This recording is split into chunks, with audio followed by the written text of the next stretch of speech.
All right, I don't really know what happened there. So I think I'm just waiting for people to log on. I'm going to continue to kind of look over my outline. So when I see people are here, I'm also going to kind of put my comments open, make sure I got those. I look forward to some questions. I would really like this to be an interactive thing. Please let me know, what things you guys are thinking about, what situations you have going on, and how I can best be, of service and helpful to you guys. So let me just kind of work on some of this. Oh, there's 3 of you here. Hi. It's nice to have you guys. I'm Kaylin. We had about a good number of people set up to view this event. So I'm really thankful that on short notice you guys took the time to come in and talk about this topic with me. It's one that's very special and personal to my heart. I have a lot of people that I love and care about too that have gone through this experience as well. Hi, Casey. My dear friend Casey is joining us right now, and I'm really, really thankful. Hi, that he, sad that he relates, but also thankful to have some other brothers to kind of go through this journey with. So I appreciate you. I wanted to go over some basic, reasons, signs, and ways to combat parental alienation. How many of you, are all of you targeted parents? Are you certain that you're targeted parents, or are you still still questioning whether or not you are? You guys just want to respond to that? So I guess I'm just curious if everybody knows that they are. We can kind of skip over the potential signs. But generally, I'll wait for people to respond. Generally, you fall into a category of being a targeted parent. And alienation, there's a lot of different levels. It's a spectrum. Some is much more severe, and some is, mild alienation. Fiance is, well, thank you for being here, and thank you for supporting your fiance like that. I think that's amazing. As you know, parental alienation and this kind of stress causes a lot of tension and stress in your relationship with them, I imagine. And so it's really, really hard. And I'm sure it's hard on you as well. And you probably take a lot of brunt of some frustrating days. So I appreciate you being here. Yeah. And so, the varying degrees of, I'm 100% sure too. Well, good. Like I said, generally you had a narcissistic or some kind of personality disordered ex-spouse. Sometimes it can be family members. Parents, a lot of times, will also be alienators. A lot of times it can be both. And in my case, they ganged up and was like double teamed and escalated the alienation pretty quickly. So I have a daughter who's 13 who is severely alienated to the point where overnight, literally, she went from loving, good bond relationship to saying she was going to kill herself if she had to ever see me again. And that was in February, so I haven't seen my daughter in 7 months. It's been the most heartbreaking experience of my entire life. And I have a pretty trauma-based background too. I've been through a lot, but this by far takes the cake. So my son is 10, and I was able to reverse the alienation with him, and I will with my daughter as well. We're just not there yet. It takes a little time. It's a process. I'm learning, but the ex is usually some kind of disordered individual. If you are experiencing like extreme alienation, they are most likely a narcissist, a antisocial personality disorder, sociopath, or even a psychopath, which is what I believe I'm dealing with. And generally there are reasons. There's always a few key reasons why the alienation begins. Does anybody know why theirs started? And I'd like this to be interactive, so please, it'll help me to know what information to share, because there's so much on this very complex topic. So if something's relating with you, or something you'd like to know about, please put it in the comments, and I'll touch on it. But a lot of times, things like money, like child support. If you're requesting child support, narcissists hate paying child support. They hate giving money to you. It's this weird thing they have. It's like a, pride thing. And so they often will start alienation because of requests for child support or court. You go to court, you want to enforce court orders. that often will happen too. If you try to give them some accountability or expose them, or they feel like that, it can start. For me, it was a relationship. Also relationships, if you get married, if you have a new relationship, if they disapprove of it for whatever reason, or they feel threatened, that was my situation, and that's why it happened. I didn't realize that he actually said to me, you have to make a decision, him or me, you don't get both. And at the time, I didn't realize what he meant. Now I do.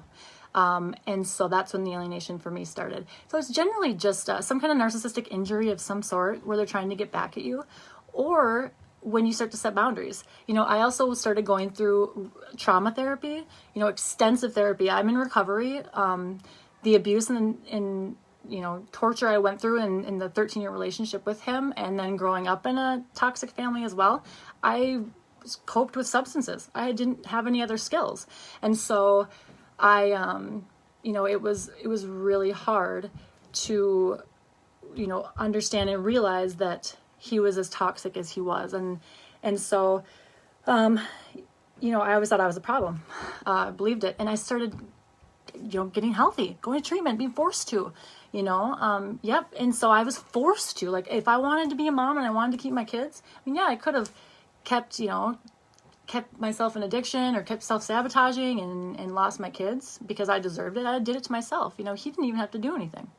So, that was interesting. And I've found that a lot of people,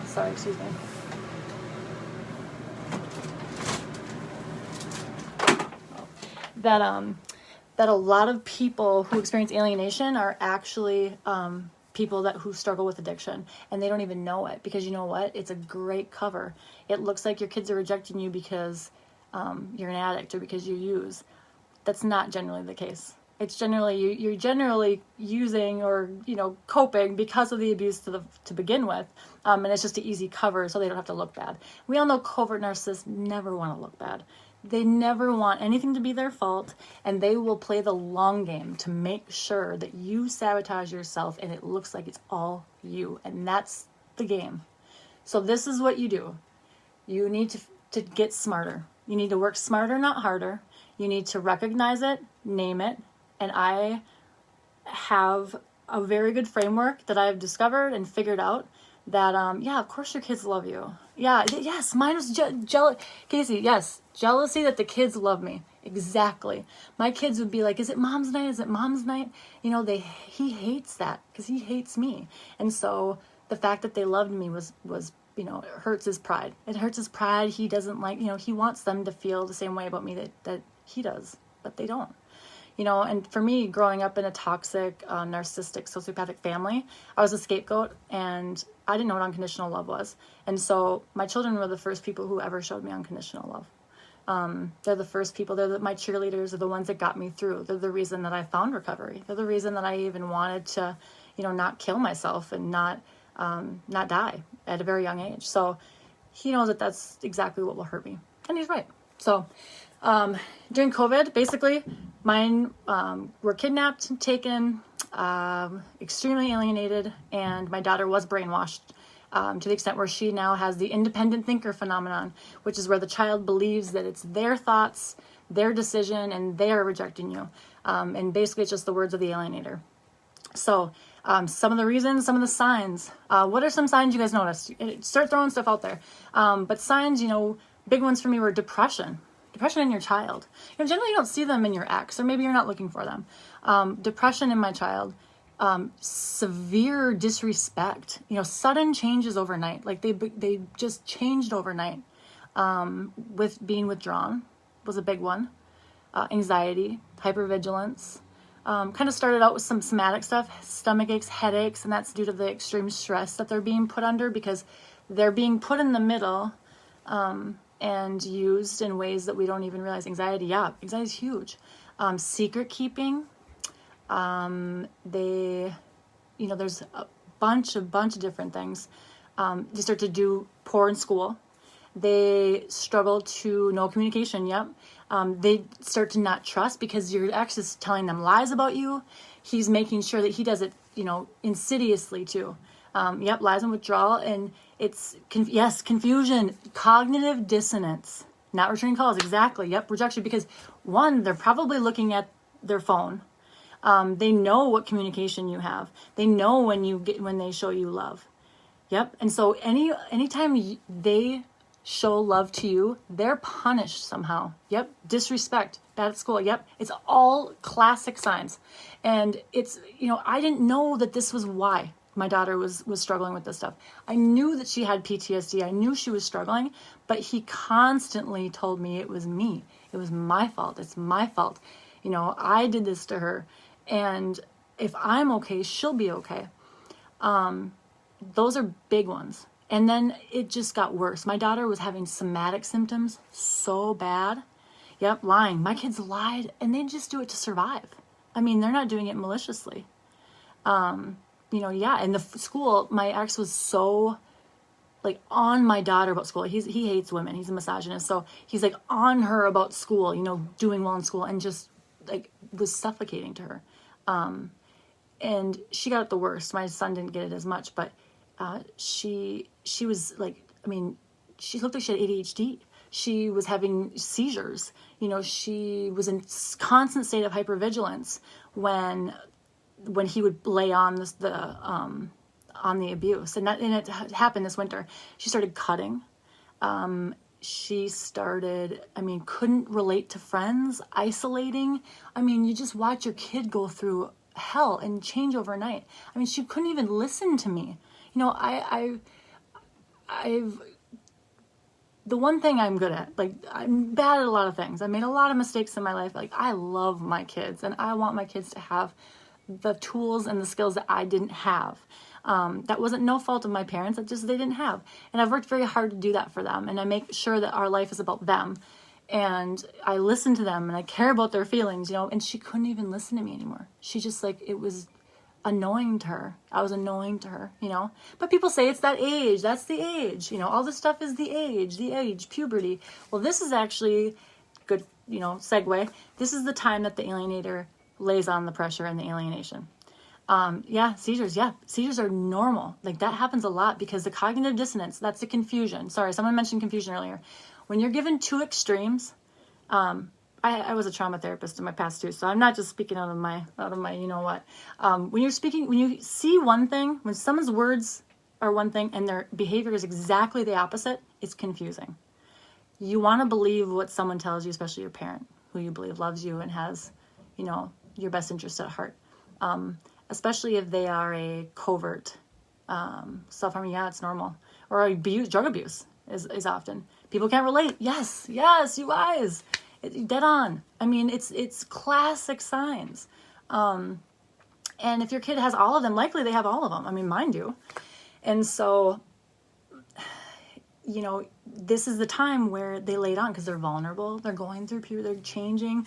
People, it's a good scapegoat to be they're just going through puberty. This is the time that all daughters reject their moms. All daughters hate their moms right now. Yeah, no, that's not. You compile the normal, this age with severe alienation, and you have a completely different monster, right? Home use as a threat of punishment. Tell me more about that. How is your home use as a threat of punishment? I'm going to send you to your dad's. That's horrible. Yeah, so those are the big signs. You see that. So we all know that, right? So then let's talk about what we really want to know. How do we combat it? Has anybody on here overcome, gotten through the alienation, reversed it? Has anybody? Let me know if you have. I did with my son. It was early with him because he'd been going a while. He'd been planting those seeds. We don't realize it, but before we ever leave the narcissist or disordered person, yes, kids have scared to have an opinion. You want to know why they're scared to have an opinion? Because their opinion doesn't matter, and they know it. My son, my daughter, they know that whatever they have to say, their dad isn't going to agree with it. If it's different from his, it's going to be wrong. And they know that, and so they learn to just, go along with whatever and say what their parent wants them to say. And, we, as the other parents, feel like even if we know something's wrong and we do our best to try to manage for our kids and do what we think is best for our kids, which most of us I know have, right? I believed I was doing the best thing for my kids too. And I thought I was. But I was just prolonging it. I mean, I was just entertaining it at that point. Here's my power. I have the power because you want to know why we have the power? You have the power because you're the targeted parent, because you're the good parent. You're the healthy parent. You're the parent they want to be with, and you're the parent that they should be with. If you had a mental health professional who was an expert on alienation, assess your situation, your ex would probably lose custody entirely of your children for being a disordered, dysfunctional child abuser. And they know that. And so you are the one with the power. But what we do is we hand that power over because we don't believe we have it. And that has to stop. Ways that we get our power back is we... And you know what? We want to make it easier on our kids. Of course we do. And we can do that and also do, strategic. I had to come up with, I'm a very strategical thinker. I don't accept failure in anything. I refuse to. I always believe there's another way. It's not that I won't accept no. It's just that I think that we can change our perspectives and that we are very, crafty, intellectual creatures that, can figure out a way, especially if it's for your kids. Mom's never wrong. She's wrong, she's right. Yeah. And your kids know that, right? So here's what I started to do. One, these are just some basic things. You want to make sure that at your home, if you still have connection with your children, you know what? And I did this with my son. I stopped. My time with my son is my time with my son, and we connect, and I am present with him, and I am intentional about knowing exactly enough is enough. Thank you. It's done. Stop giving them the power. Stop letting them abuse you and abuse your children, because we co-sign on this stuff. We co-sign on it. We throw our hands in the air. We say we're helpless and we can't get out of it. And you know what? We can. We absolutely can. And if you take that power back, you are smarter than them. Look at these people. They're using children, small children, who are responsible for, to do their dirty work for them. They're cowards. They are cowards. They are, these are not functioning adults, right? So enough is enough. It's time for us to take our kids back and take control back. So you're with your child, you find out what your kid likes. Yes, thank you. I'll go on that next. Get to know what your kid likes and start to I started watching anime. I never imagined that, but I watch anime with my child and we love it, and that's our thing. I do the things that he likes to do. I'm interested in it. I make sure that he knows I care about what he thinks. I care about how he feels. I ask him how he feels. I ask him for whatever you are saying is what we all have been going through for decades. Oh, it's crazy, and it's so, what I've found out that it's, parental alienation is kind of this new thing people are finally realizing, and, it's been going on forever. I mean, I see it all the time now where I'm like, oh my gosh, that's obviously alienation. I mean, it's crazy. But these people are going, street protests, are going, no, I made the decision as a child to reject my mother because of her own decisions.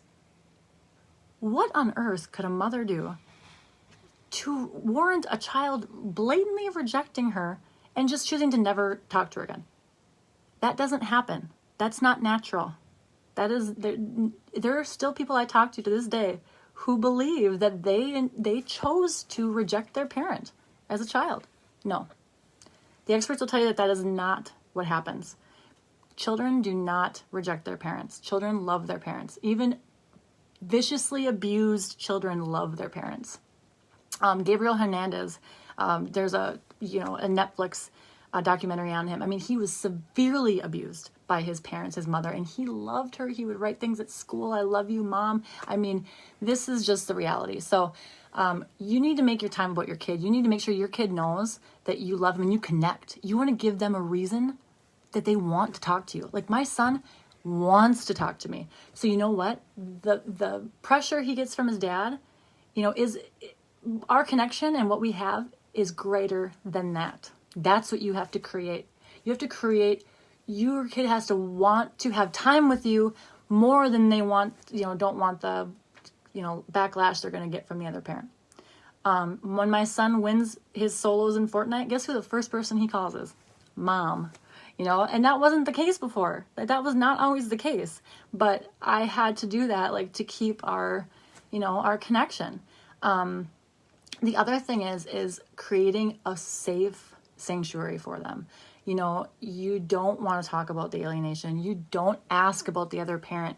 You don't do the things that the other parent's doing. And you might be doing it completely with good and pure intentions, but even the comment like, what did you guys do this weekend? To an alienated child is enough for them to be, on alert and on guard and think that you're asking for information. Why do you want to know that? Why? What does it matter? It makes them distrust you. And so just, letting them bring things up. You can put, you can plant little seeds and you can open those doors. That's important. But not forcing those, making them feel like they need to, get the other one in trouble. The kids feel like they're going to get the other parent in trouble. They know they're in the middle. They realize this, and they don't want to get the other one in trouble. They don't want to cause more stress, because when the other parent's stressed, especially the disordered parent, it's bad for them. They get punished. They're neglected even worse than they already are. And when it happens to you, the loving parent, then they see their loving parent upset and stressed and, PTSD ridden, and they don't like that either. They don't want to see you hurt. So they do that. And so you want to just make it very comfortable. Be someone that they can talk to. Do not ever say anything your child says to you back to your ex-spouse. Don't do it, or whoever the alienator is. For the most part, if your kid starts opening up to you and being honest with you, my son started telling me that his dad makes him keep secrets. And I would notice this because when he would come back from visitation with his dad, he would be very shut down, very withdrawn. He'd be on his Xbox or on his phone. He wouldn't make eye contact. He was very shut down. And if I got the device out of his hand, which you want to do that, you want to make sure that you're getting them out. You're not letting them isolate, because isolation is how they do that. When you get them out, you're experiencing life with them. They're more vulnerable. They're not open. They're going to talk to you. They're going to know that you are interested in them in their lives, And so they'll start to tell you things, and you need to keep those things. I mean, you need to let them know that anything you say to them, that they say to you, unless they're in danger. And even then, you might not want to necessarily say that, because then they might not tell you if they're in danger. They likely won't. But you let them know that they're not, because that ex-parent will use it. They're hoping that when they say to them, you need to keep this secret. Don't tell mom or don't tell dad.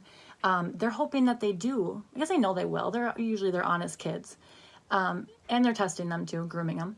But they want them to, so then that way they can turn around and say, see, she told me, you can't trust her.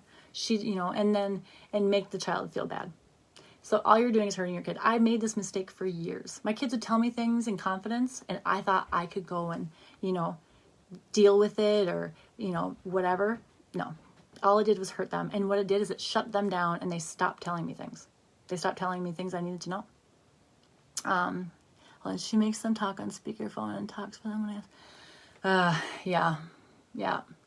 That sucks. Okay, so you guys all know, right? It's exhausting. So, question: have you guys gone through the courts?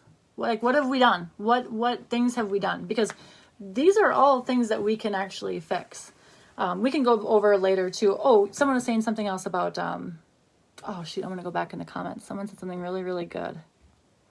Ammo, not giving ammo. That's the other thing too. You know what? Unfortunately, and this was one of the hardest things for me.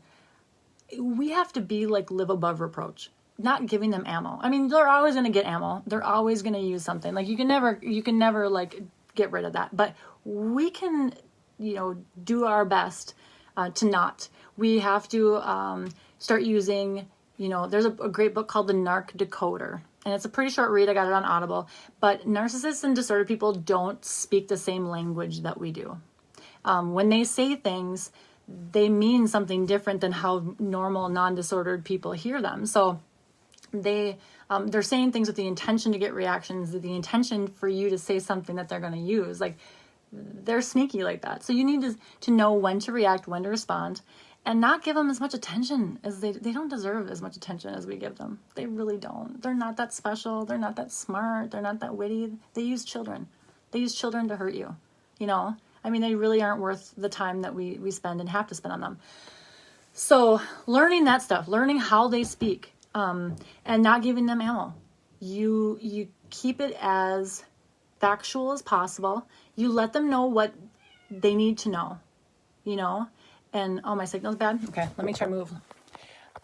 You let them know, I'm going to go outside. You let them know what they need to know, because you don't want to also be the alienated parent. Because what I'm going to help you walk through is how to go about the process to actually stop this. So, let's see, I'm going to go outside. Let me know if it's better. Yeah, so they don't want therapy. The alienator will not want your child in therapy. And this is one of the first things you need to do. You need to get your kid in therapy. I literally used to bring CPS involved to get her in therapy. My ex used to tell my daughter when she finally got in therapy that the therapist only told her what she wanted to hear. You know, just made her, he would stand by the door at therapy. He insisted that he chose the therapist. Because now my daughter, she doesn't think she doesn't trust the therapist because she thinks the therapist, you know, knows everything and tells everything to her dad. Her dad sits down and listens to her phone conversations down on, you know, the bottom of the stairs. And she knows this. You know, I don't know that he knows she knows it, but he knows it. So our kids know. Our kids are not stupid, but here's the deal. Eventually, it'll be too much. And eventually, when they see that you cannot save them, they will reject you, and they will do what they need to do to survive, and they will do what they need to do. They are so abusive. It's disgusting how abusive they are, physically, mentally, verbally. It's horrible. Neglectful. I mean, we don't even know the severity of what actually happens, and sometimes that enough is enough to make you go crazy, right? Yep. And they're cowards. They are coward neglectors. They use their children to get what they want. You know, they don't care what the kids want. They don't care what the kids think. They don't care. Yep, court therapy. So there we go. So here's this. Now I talked to a lot of parents recently, who come to me with all these issues and all, you know, but they don't actually want to do. Well, I don't want to do that. Well, I don't want to have to do that. You know, okay. You don't have to do that, but you will lose your child, or you will continue in this cycle forever. And if it's bad enough, and if they are disordered enough, and if they hate you enough, then you will lose your kid, and you will not be able to do anything about it. And yes, most of the therapists are social workers, mine included.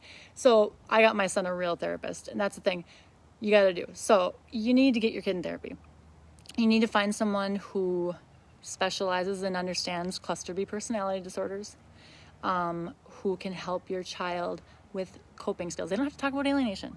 They don't have to talk about anything like that. You could even frame it as, you know, just healthy communication, DBT type skills, you know, whatever you want to. You don't want to you never want the alienator to think that you're on to them. If you are able to avoid that, do it. I'm out. I'm past that.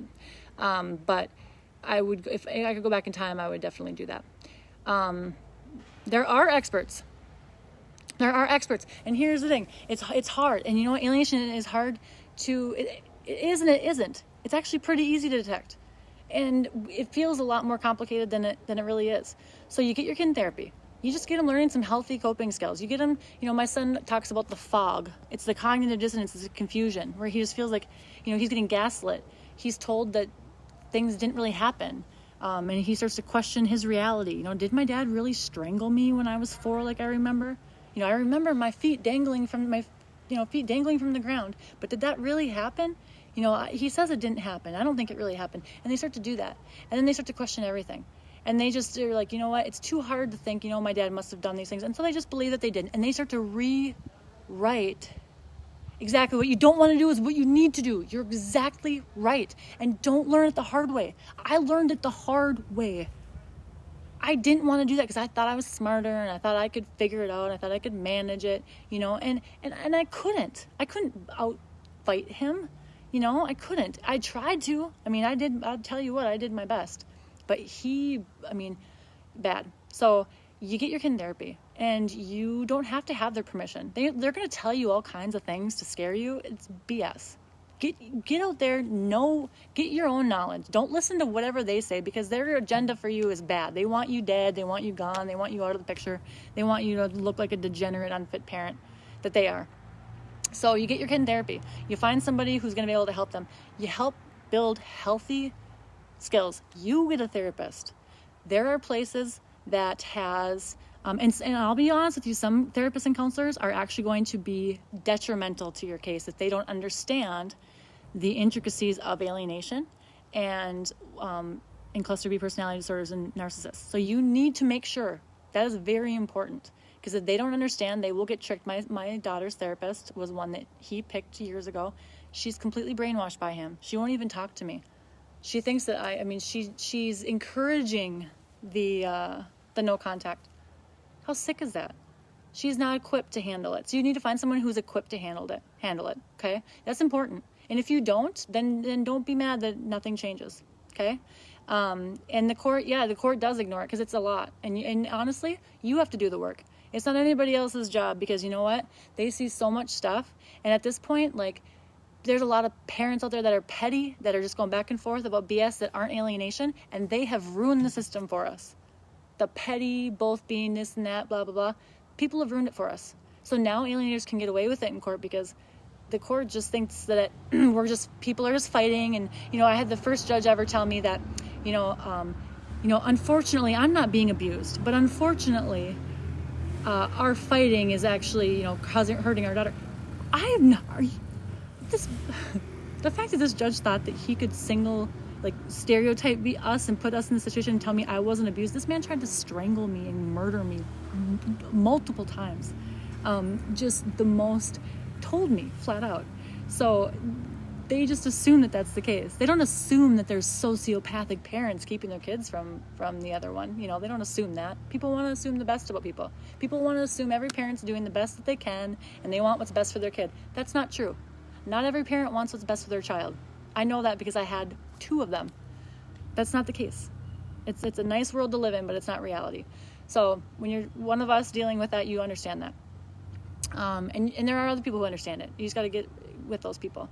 There's high conflict. There's therapy centers that deal with high conflict custody situations. There's one here in Minneapolis, Minnesota, called the Bridging Center, and one called Moxie. They have specialists, usually your guardian ad litems or your parental coordinators or mental health specialists. Teach parenting classes there, stuff like that. Get yourself a therapist there. Get someone who specializes in targeted parents. I have lots of therapists, and none of them had any idea how to help me. They would literally say, I have no idea how to help you. There's nothing. And when you hear a therapist, a professional, tell you that they don't know how to help you, you feel completely hopeless, right? So you get someone like that who can specialize in that. You do your research. Like, I've spent hours and hours and hours on Google trying to figure this out. It's happened to me during COVID, during the shut-in. Courts were shut down. No one could help me. There was nothing. Spent some time in a domestic violence shelter just to help out some. He had my internet shut off. I scrounged the information. And I started filing I filled out all my own paperwork. We had a court order in place, but for us, we didn't really go by it. We did our own thing. My daughter even ended up in the hospital saying my dad's emotionally abusing us and describing all of this, right? Just claimed that I brought my daughter, last time I saw her was in the hospital from self-harm, and that she was self-harming because we couldn't stop fighting, and that was the issue. And it wasn't enough. So how do you get your child to therapy if they won't? Oh, your child, yes, no, sorry. You can't get your child to therapy if they won't see you.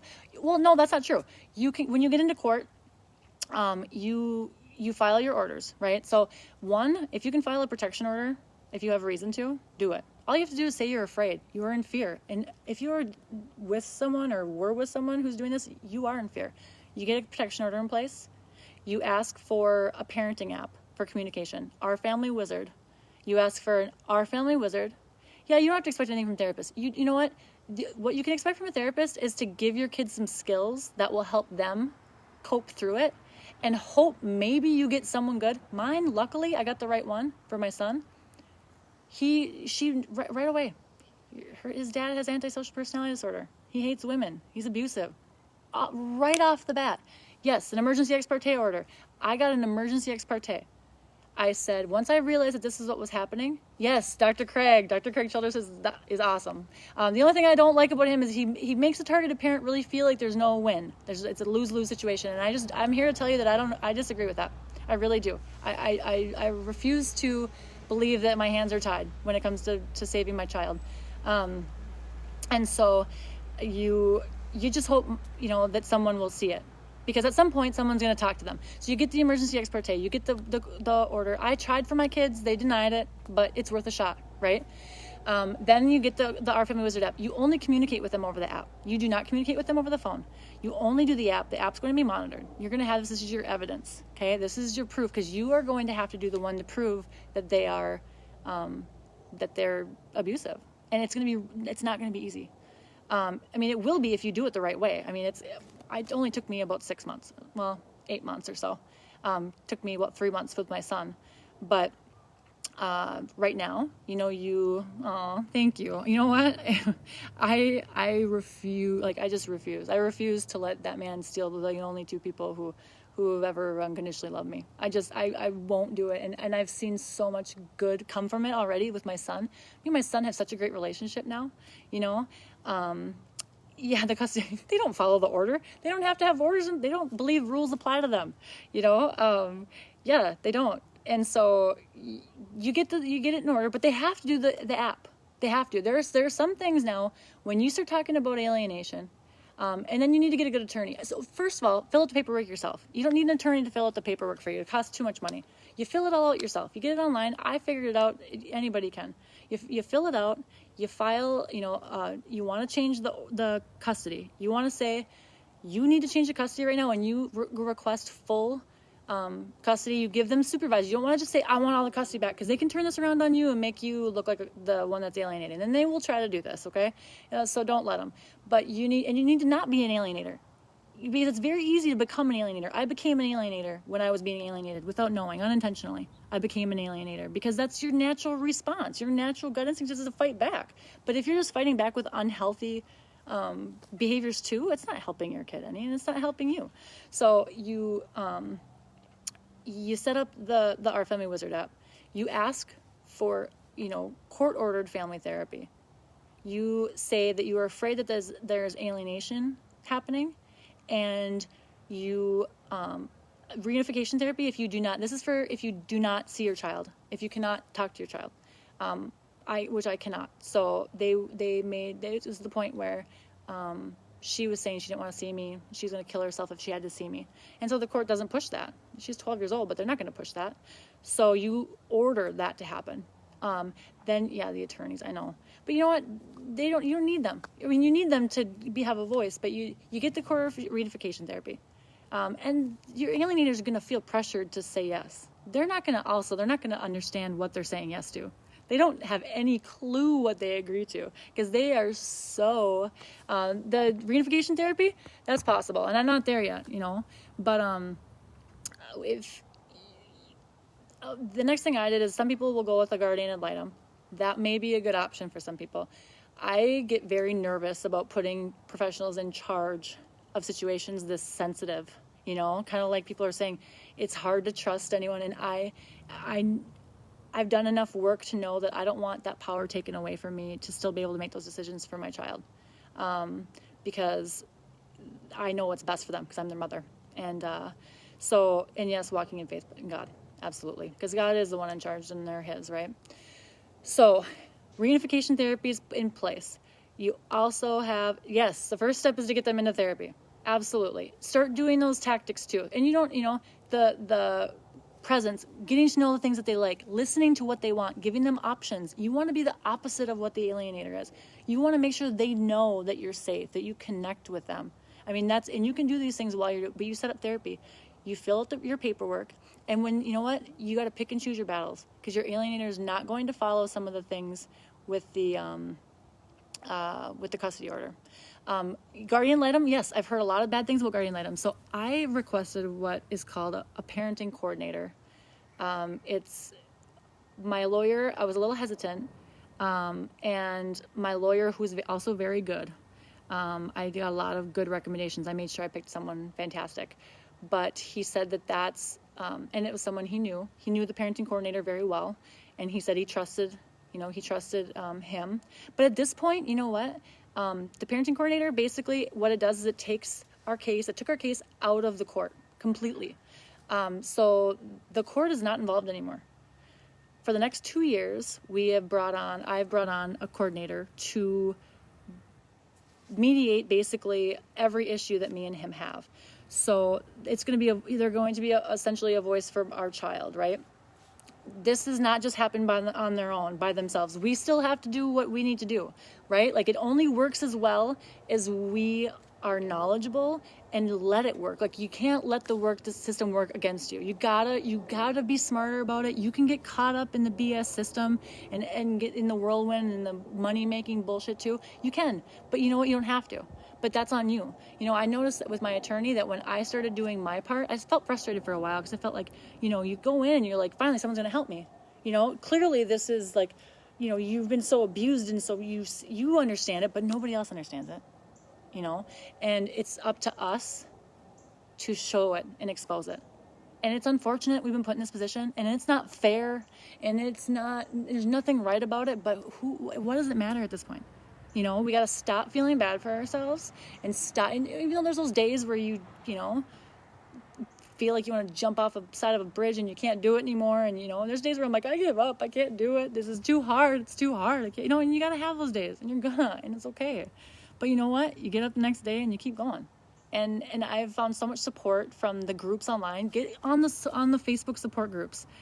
Come and do things like this. Like, talk to other people that are going through it, because you will feel so much less alone. And then what you do is when your alienator doesn't follow through with therapy, you file contempts. You file that contempt of court. You do it every time. You don't do it on the little things. I don't get the 50% of this or that, the things he's supposed to pay for. I don't get any of that crap, and I don't care. The only thing I care about is he gives me my child on my scheduled day and time, and that he makes sure that they get what they need. The essential things. I mean, you're just fighting for their flipping basic needs at this point, which is disgusting that we have to do that, but that's where it's at. So you file contempt every time, and it's easy. You can do it yourself. This is not something that somebody else, professional, has to do for you. You know your child better than anybody, and you can do this just easily. And if you need some support, you message me, you message somebody else. We'll figure it out. I'm happy to take my time and help anybody who's willing to help themselves. When you are willing to go out there and try to do it yourselves, yes, one day at a time. You know what? Amen to that, because no one's going to save you but you at this point, and I don't know how many of you have good support systems out there, but get people around you. Get people who don't look at you like you're crazy, get in touch with other people. Like, it's incredible. And then, do your therapy. Another thing, if your person or your ex is saying that accusing you of anything, mental health stuff, a lot of times they'll accuse you of being crazy mental health. They'll accuse you of being an alcoholic or an addict. They'll accuse you of all this stuff. And so you have to set yourself up and protect yourself. Everything you do has to be able to be disputed with factual evidence, with proof. I am rock solid. He has tried to bring me multiple times back to court, claiming that I am insane, having mental health breakdowns, that I'm hurting myself. I go to weekly therapy. I have a psychiatrist. I have an addiction therapist. I also do weekly drug tests and alcohol testing just to make sure that there's no way that he can say that.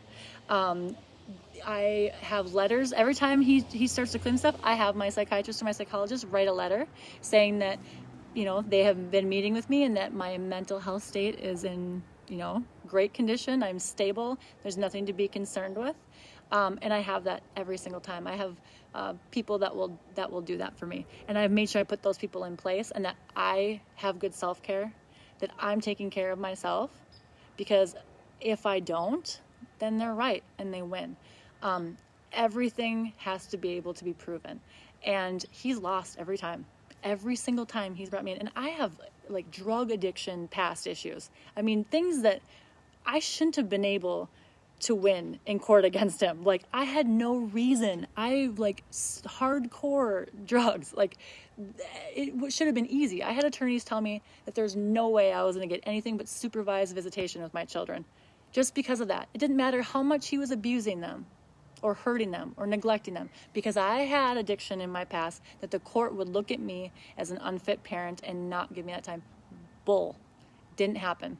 I move along and talk to the next attorney. And I talked to someone who wasn't going to be afraid of someone who has that, because you know what? They literally, the judge, like, it was deemed like a inspirational, a good thing.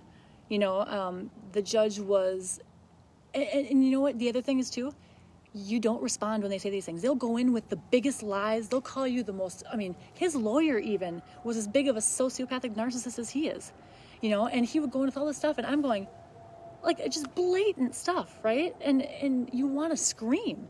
You can't. You don't even respond to it. And you make sure your lawyer does not respond to it. You respond with a simple, I would disagree with that. I would disagree with a lot of what's being said. And then you know what you do? You talk about what you want to do to set up to make things better for your children. How you want to plan for the future to have a better relationship for the children, because it's about the children. It's not about your hurt feelings. It's not about what he's saying about you or what you're doing. It's not about any of that. And they want you to get caught up in that because it distracts from the thing that's important, and that's getting help for your kids. Stop letting them do that. Stop swinging at every single stupid pitch they throw you about some dumb ass thing that's going to take away from what your kid needs. Stop it. You are encouraging and allowing and co-signing on the abuse when you do that. And this is hard, and it's going to take pride and humility. Your pride is just, it's heartbreaking. It makes me, I suffer from CPTSD, PTSD. I've been deemed borderline personality disorder. I'm a passionate, advocate personality. It's who I am, but I can get angry, I get angry at injustice. It makes me mad. And then I'm a strong-willed person. And, it's I could very easily look like the abuser, if you wanted to. You reactive abuse. They poke you enough, and you're gonna snap. And you can't do that. You got to be smarter than that. You got to learn to, especially, and then around your kids too. When you're around your kids, calm. If you have anxiety issues like I do, or you can go up and down, calm. You just show up consistent, even if it's just around them, and you just got to do it. You're just consistent, and you are predictable, and you're safe. It's the best way. And then you set yourself up. You anything you do, they're probably tracking you, likely cyber stalking you. The mind does that. Google Maps, go into your Google stuff. Make sure you know that my kid. Yes, mine too. You know what? It's actually interesting. The ADHD isn't actually ADHD. It's PTSD. It's PTSD from the abuse is likely what it is. It can develop into ADHD, but that's actually what my ex started to say too. She has ADHD. No, she doesn't. You need to stop abusing her, and then she'll be fine. And then they want to give them medications. They want to give. He wanted to get her on Adderall right away, because what happens is that they don't realize that the psychological abuse is going to come out somehow. It's going to come out somehow, and it's going to come out somatically in children a lot of times, and that can look like ADHD, autism, Asperger's, a lot of that stuff. It can cause schizophrenia. It changes your brain chemistry. It rewires your brain. Psychological damage is not a joke. It is destructive to children and to people. It ruins them. It ruins their brain chemistry. So they'll try to get them on ADHD medication and say that they're that way because of you or whatever. No. So you say your kid's in therapy because they have PTSD, so you have that addressed and you have them assessed for that. And then if that's dealt with, there's I have my daughter in DBT for teens. Supplements, you do magnesium, calcium, acupuncture. There's all kinds of things that can help PTSD. Those are the things you start doing for your kids. You start getting your kids. I have to make sure that my ex is bringing her to therapy, and I'll throw a fit and I'll write to the court. I'll say emergency ex parte. I want my kid's custody back because I need to make sure that she's getting what she needs, because she will self-harm. And my kids weren't going to school. They weren't doing homework. They don't get medical care. He refuses to bring them to the doctor. All of these things. He had them under his insurance so he could control that and said it was too expensive. So you know what? I went out and I got them under my insurance too. I don't care. I don't even know if I'm supposed to do that. I don't care anymore. What you're supposed to do, what you're not supposed to do is not important anymore. You do what you need to do for your kids. So now they have insurance for both of us. So he can't use that excuse anymore, that they can't only get, therapy every other week or once a month, or they can't go to the doctor for this or that. No, stop it. They need that. They need the care. And you need to start looking at what the core issue of a mental health issue is if your kid has it. If your kid has a mental health concern, chances are, there are the rare people, kids that are born with that. There's something else going on. It's probably PTSD, more than likely, and that can be dealt with. EMDR therapy is a light trauma therapy that will help you process and work through PTSD symptoms. PTSD symptoms don't just go away, and they're going to get triggered, and they're actively abusing your child and blaming it on anxiety, depression, ADHD, autism. No, it's abuse. That's what it is. Meds don't help abuse. Meds don't fix abuse. And then kids, what they do is they end up finding alcohol or drugs to cope because of course they do. They're going to find anything. Relationships. If they don't have the tools set up to deal with the stress and the abuse that they are enduring, they're going to just take and latch onto anything that comes into their path. Give them the healthy things. Put the healthy things in their path. They're going to find them. So give them the good ones. Give them the healthy ones. Help teach them good skills. I do things like, we journal. I make sure we have journals. I make them do that stuff. They think it's lame. They hate it. But you know what? I need them to know what they're feeling. I need them to be self-aware. We talk about that stuff. I'm vulnerable. I do my own work because I have to be the role model. I was a wreck of a human before all of this. Like a disaster. I was not set up for life. I had a very poor childhood with very abusive people who continue to abuse me to this day, who continue to make me feel like I am, it's awful. And you know what? Screw the system. I honestly, I've never much listened to what anybody else had to say anyways. And I'm sure as crap not going to start now. The system didn't do anything. You can.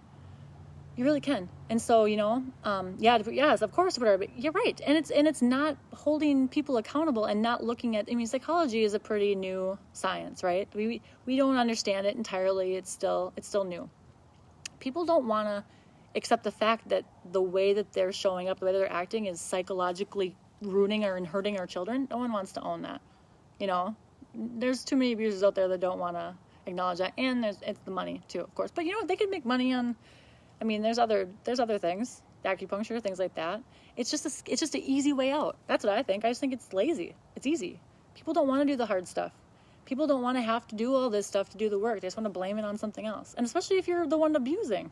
Of course you're going to blame it on something else. How easy is that? Stop letting them do it. It happened to me. Happened to all kinds of other people. It doesn't have to anymore. Right? Alienation is a thing. Our voices are getting out there. There are people out there who are recognizing it and saying, yes, this is what's happening. And so now it's time to do what you need to do for your kid. You don't rely on anybody else to do it. If you need to know what that looks like, ask. I had to figure it out on my own. I didn't have one freaking person to help me. I lost my family. My family teamed up with the alienator. All 5 siblings, I'm talking overnight, turned on me. Left me with, a roommate, and a best friend. That's it. Oh, thanks, Nikki. I've known Nikki for, since back when, really bad days. bad days. Just angry and hurt and mad at the world, and didn't understand. And I just self-destructed on a daily basis. So it's good. We had a talk today. She's experienced them too. It's amazing to see how many people I know that have gone through stuff like this before, because you feel so alone. You feel like people look at you sometimes like there's no way what you could be saying is true. They don't believe you. Like you must be fabricating. You must be exaggerating. People don't act like that. Nobody does that. Why would he do that on purpose? People don't believe it. They have no idea what we go through. They have no idea. And we have to go through life every day as the world turns and goes around and be living in this constant state of paralyzed grief and frustration and anger, and it is debilitating some days. And you know what? It's time to stop. It's time to, it's the most horrible thing in the world. Nobody should have to go through this. I mean, I've lived with abuse my entire life, emotional abuse my entire life. I can take a lot. I mean, I'm a very empathic human to like a fault, and I can take a lot of abuse. It doesn't really bother me that much. It's getting, I don't take it anymore. I'm definitely, educated and empowered now. 18 years, yeah. And, this is different. This is different. And, especially when you are a parent who just really, especially when that's your thing, when you're a really loving parent, and that's exactly what's being used against you to hurt you. You know what I'll tell you right now, though? It was a bad choice on his part. He picked the wrong thing to use to hurt me, because exactly what he did and meant, to hurt me was what is going to save me and what's going to stop him in his tracks. Reunification therapy, yeah. So you know what? I'm going to be really honest with you. He stalled the reunification therapy. He won't even start it. He won't even, get on it yet. But, it's funny because if you do it right, and if you go in there, and technically what it should do is deprogram, right? At least set the stage up. It's at least going to get you in the door to have to see your kid. That's all it might be. Maybe that's the only good thing that comes from it. But you know what? Use it. Take any opportunity you get. Any opportunity you have to take it. No one's going to do it for you. You have to know what to do. You have to know how to do it. And you have to be very strategic. And you have to, every opportunity you have to be with your child or be around your child is an opportunity to reverse and change it. And you'll take it. So anything that you can do to do that, you need to take. And if that's all you get, then do it. You know what I hate hearing? I hate hearing, that this doesn't work. That doesn't work. You know what? Maybe it can. People like to say, and granted, there are some things that just don't work. But, people, even coming from the recovery community, treatment doesn't work. You know what? It only works if you work it. It's what you make out of it. So if you go into it thinking it's not going to work and it's dumb and it's just a ploy, blah, blah, blah, then that's what it'll be. You have to manifest your own good, happy ending. You have to make it happen. They can't do the work for you. They're just there to facilitate it. They're there to, have that door open. And so, they need therapists. Therapists, I think, and professionals need to be held accountable for protecting the alienators. That's a big one. My daughter's therapist right now.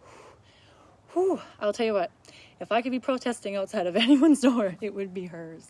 I am beyond frustrated at that. Protecting, I went to her saying that I believe there's some gaslighting going on. I wasn't trying to convince her, but she told me that she didn't see that happening. And I said, I don't expect you to. How could you see that? How would you know? You see my daughter once a month, sporadically when he actually will bring her.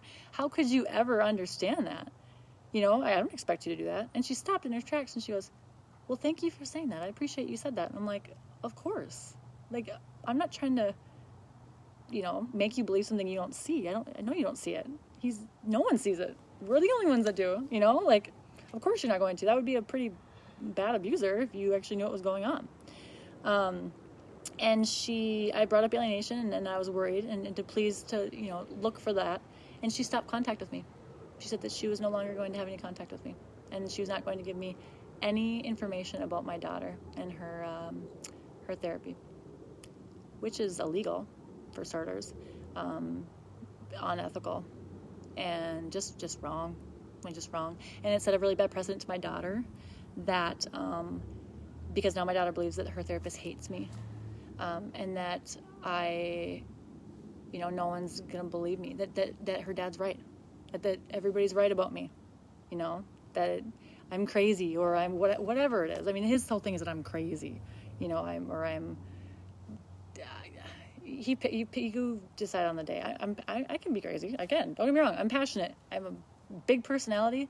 I don't live in like the general constructs of the world, and And I kind of go off the beaten path. I don't just get in line and do what everybody says is, I have to do. I just don't. I was destined and set up to fail.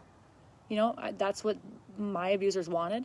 And I just didn't accept that. And it has not happened. Actually, every time they try to take me out, and they do. Oh man, they do. And there's times where I've been back to rock bottom. Every time, where God brings me, the lower they bring me down, the higher I go up the next time. The higher I go up, and they hate it. They hate it. I'm at the point where I'm out buying Porsches and I don't have a college degree. I was an alcoholic drug addict most of my life, but I can go out there and I do my public speaking stuff, and anything I do great because I'm passionate and I'm intelligent and I am all the things that they tried to convince me I wasn't. But you know what? The only time that you become that is when you believe it. And when we believe it, we become it. And that's got to start. So a lot of this is you doing your own healing, because this only is going to come from you, and you are the only one that can change this. You can entertain and enable it, or you can change it. There's no in between. Either you encourage the abuse or you stop the abuse. But you need to stop it by doing the intelligent, tactical things that's going to stop it. And that includes understanding what's happening, owning it, research, the work. It's not going to be easy, but it's going to be so much easier than dealing with the abuse you've been dealing with. I tell you what, I can't believe I didn't do this before, but I didn't see it, And yes, and we'll be crazy, and they make you crazy. How could you not be crazy? That's the thing too. Seriously. He instigated when he kidnapped my kids. You know what he did? He went and filed or filled out the forms for a restraining order and just waited. He waited at his house, stopped contact with me, ghosted me, and just was waiting for me to flip out. Of course, he thought I was going to come to his house crazy, pounding on the doors, asking for my kids, and he was going to slap a restraining order on me and make me look nuts. That was his plan the whole time. I knew something was going on. I knew things were weird, and lucky for me, I caught it, and I kind of flipped it around. He had his people. I put restraining orders on all the people he had, who he was planning on using to write affidavits against me or to use me in court. I flipped it on them. Anybody he was using to gaslight me or to his flying monkeys, I put harassment orders on them and got them out. You remove them from any possibility for them to come into court and testify against your character. The new girlfriend, if they have a new girlfriend too, or a new someone, that a lot of times they can be the alienator. If that starts happening, they start, doing inappropriate communication. You set that stuff up. You put it in your court order that you need to have separate time with your child. And if they don't do it, they don't follow it, then you get custody back. And you say, you know what? Until I see that there's co-parenting happening, I need to make sure my child's safe. Co-parenting, you have to prove that they aren't co-parenting. So you have to prove that. And you prove that by being a good co-parenter and showing that they aren't in a parenting app that's being monitored. And then you get it into the court and you keep showing them that. You prove it and you get it. Then there's the alienation experts. When you get to the end, that you can bring into court if you need to, if you keep it in court. You have to expose it. And you are the only one who can. And you're the only one who can save your kids. And the fact that you've been put in this position is awful. And bye, Nikki, is awful. And I'm sorry. But don't give up. And this went kind of long, but I appreciate you guys. Is it helpful? Was this helpful for anybody? I kind of just, I got goosebumps right now. I'm very passionate about this, and I just, I want to share whatever yes, seriously. I would be happy. I love protesting. I was an animal rights protester for years. But Casey, you want to do it here in Minneapolis? Nikki, I am all about it. I want to go down to the courthouse. There's a woman, Chefenisa Brown, I believe her name is, in Canada, and she's just doing big things with alienation. It's all she does. But good, I'm glad it's helpful. And I'm going to do more of these. I'm going to do one a week, and every week I'm going to kind of do a different topic. So please, send me some information about what you're Send me some information about what you're dealing with, what you want to know. And I'll make sure, and if I don't know about it, I will make sure I do my research and I figure it out. And I just want to be here to offer support, a place to go to, and let's start doing these things. Please take the advice I gave you, and don't just take it and say, yay, it's inspired. Do something with it. Do it. It doesn't work unless you work it. That's what we learn in recovery, right, Casey and Nikki? It only works if you work it. It only works if you do the things you need to do. Otherwise, you can want it, you can want it, you can want it, and you will not get it until you do those things. So have a wonderful week. Take care of yourself. Take care of yourself, and, be good to yourself and be kind to yourself. And yes, our stories are identical because you want to know what? They're so similar. All the stories, they're so similar, which means we need to get together and fight back. They don't get to win. We need to get together and do this. And you know what? I'm here to help any way I can. Message me, reach out to me. I look forward to hearing, talking to you guys again. And I will be on sometime this week, but you guys have a wonderful week. I appreciate you listening to me. It helps me more than you could even imagine. So have a wonderful night, you guys. Bye from Minnesota.